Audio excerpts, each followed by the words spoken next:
Still on testimonies. Testimony time. Listen time. Alright, so the next story is about a woman who gave a testimony that she had her thyroid removed. So the thyroid gland is a structure in front of our windpipe. It's located somewhere here, and it has numerous functions. It actually secretes a substance called thyroxine. And when you remove that thyroid gland, you can either remove it totally or remove some part of it. But if everything is removed, then the function that it performs must be supplemented externally. So that means you have to give that person a drug called levothyroxine to do the work that the thyroid is supposed to do. So this woman gave a testimony that she had a thyroid gland removed, everything. She had a total thyroidectomy. And she came to give a testimony that even after some months, or I can't remember which months or years after she's had that procedure, she has not had to use drugs, levothyroxine. She came to give a testimony. She didn't do investigation any investigation to confirm her thyroid levels to see whether they are normal. She just, because she felt well, okay. That's really, in my mind, it's, as a medical person, it's quite confusing to me. Yeah, you know? So in the testimony she says complete thyroid gland was removed. Yeah, that was what the person said. She has not been using medications after, and she's fine. Yeah. Okay. Typically, what has happened is very, very simple. It is either one of two things. It's either only part of that thyroid gland was removed. What we call a subtotal or partial. Yes. So only part of the thyroid gland was removed. So part of the gland was left behind for various reasons. It could be that the surgeon just planned to leave it behind. In that case, I don't expect the woman to come out and say the whole thyroid gland was removed. Yeah. But in some cases, it may be that the plan was to remove everything, but the surgery was difficult. Yeah. And the surgeon decided to leave some behind. I mean, that can happen in rare circumstances. So, of course, the patient has more thyroid hormones in the system now. So, even if she doesn't use any drugs, she's going to be fine. Yeah, because some part of the thyroid gland, still left behind, that can still serve that function. But you know that we know someone too who had, I think she did have a total thyroidectomy, and she started having myriads of symptoms. She also didn't check her thyroid levels until we actually I can't remember, maybe a year later, she started having symptoms. She had to go and do a thyroid function test that showed that her thyroid levels were low, and she had to be supplemented.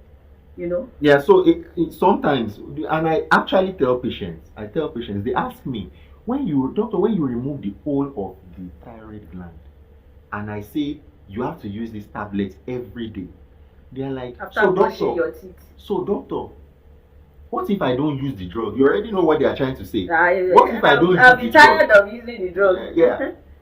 So is one, they feel, well, maybe peradventure, if I don't use that, I may decide I'm not using the drugs again. The other thing they are thinking is it that if I don't use the drug, will I just die?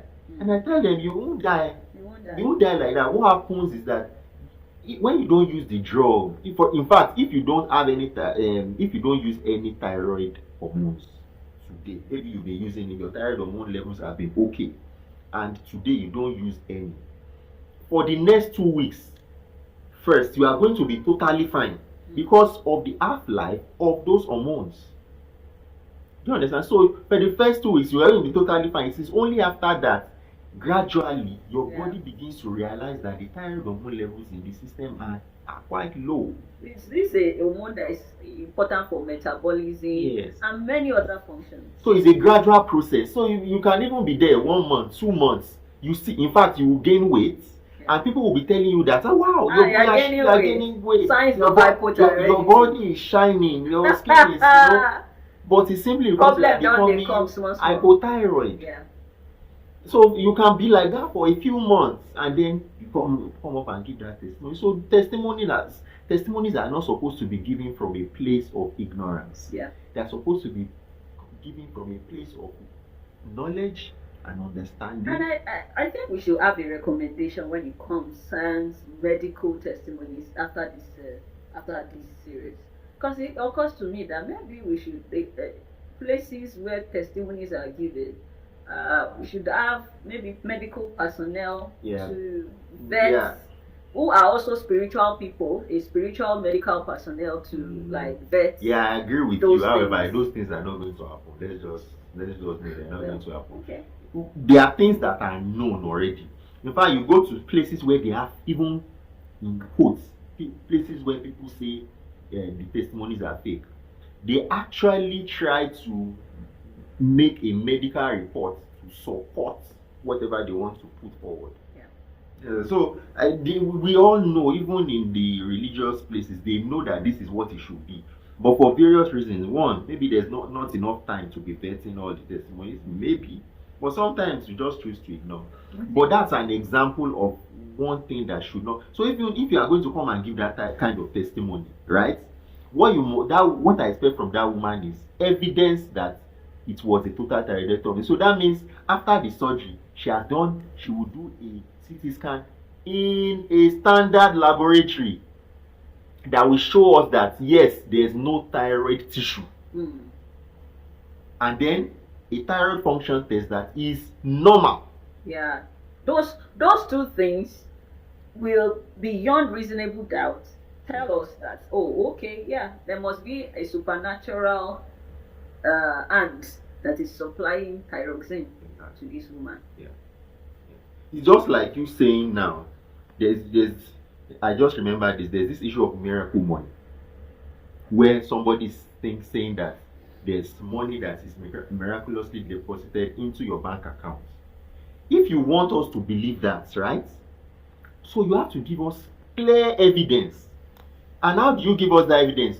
You will have a statement of accounts that shows the amount of money you had before, and a new statement of accounts that shows this new amount of money. The question we ask you is that what is going to be the narration on this new statement? But if you can tell us, if you can show us, then we will believe. But not to just say that the miracle money, the ones I've heard about. Okay, we're already digressing now. Sometimes maybe someone wants to send money somewhere and they mistakenly drop it in another person's account. That's not miracle money. They say that's miracle. That's not miracle money. Miracle money is that you don't have money in your accounts right now.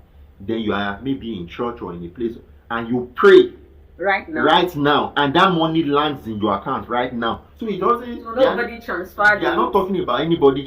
But of course, what people have found out, which we are not going to discuss about it, is that sometimes they know how some of these things are done. But that is supposed to be what miracle. So what we are trying to, the relationship between this and the miracle money is the fact that you must give us evidence, right? So if all the thyroid gland has been removed, there has to be evidence of the supply. That medically you cannot explain the supply, but you know the supply is there. Yeah.